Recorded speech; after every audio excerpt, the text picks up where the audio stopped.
ননদের বার্থডেতে কেমন করে সেলিব্রেশন করলাম এবং কেমন করে আমি ডেকোরেশন করেছি, তো ভিডিওটা পুরো দেখতে থাকো। সো হ্যালো এভরিওয়ান, তোমরা সবাই কেমন আছো? আশা করছি সবাই খুব ভালো আছো আর আমরাও ভালো আছি।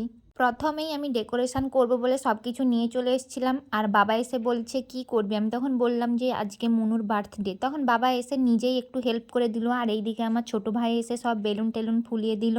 তারপরে কি আমি বাবা ভাই মিলে সব কিছুটা অ্যারেঞ্জ করলাম এবং বেলুন টেলুন ফুলিয়ে চারদিকটা সাজিয়ে দিলাম। আর জন্মদিনের ডেকোরেশনটা করেছিলাম আমাদের নতুন বাড়িতে।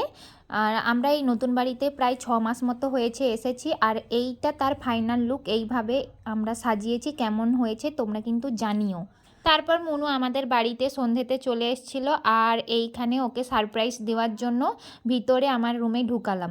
তারপর ও তো দেখে পুরো একদম সারপ্রাইজ, ও বিশ্বাসই করতে পারেনি যে আমরা ওর বার্থডে সেলিব্রেশন করব। তার কারণ একটাই, যে ওর এইচএস পরীক্ষা এক্সাম খুব তাড়াতাড়ি চলেই আসছে, তার জন্য বাড়ি থেকে খুব একটা বেরোয় না। আর আজকে অনেক আমি রিকোয়েস্ট করার পর তারপর ও আমাদের বাড়িতে এসেছিলো। তো যাই হোক, এখানে তারপরে ও কেকটা কেটে নিচ্ছিল। কেক কাটার জন্য সব কিছু প্রস্তুতি চলছিল। আর হেভি লাগছে।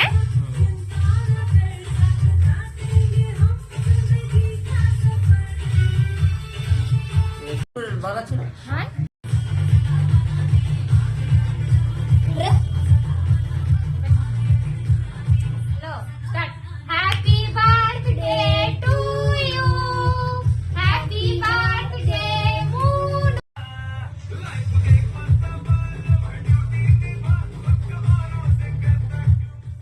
অনেক বড় হও, জীবনে অনেক ভালো কিছু করো।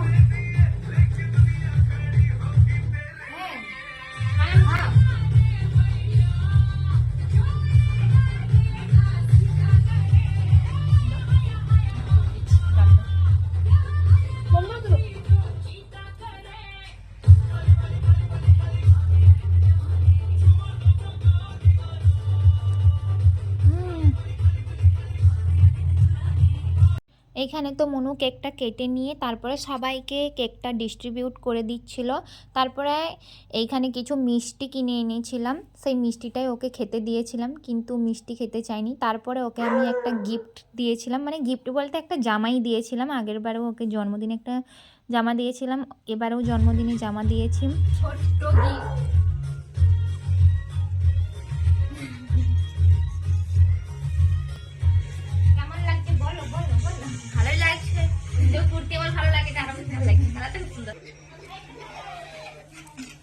এই যে মনু ঘুগনি খেতে ভালোবাসে আমার হাতে, তার জন্য আমার স্পেশাল রান্না মনুর জন্য বার্থডে।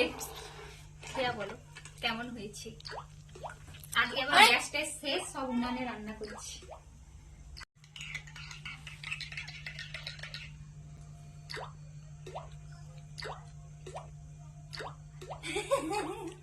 আজকের ভিডিও এই পর্যন্ত। আর ভিডিওটা কেমন হয়েছে গাইস অবশ্যই কমেন্টে জানাবে। আর দেখা হচ্ছে নেক্সট ভিডিওতে। আর এই অনেক দিন ভিডিও ছাড়া হয় না, তো এবার থেকে রেগুলার ছাড়ার চেষ্টা করব।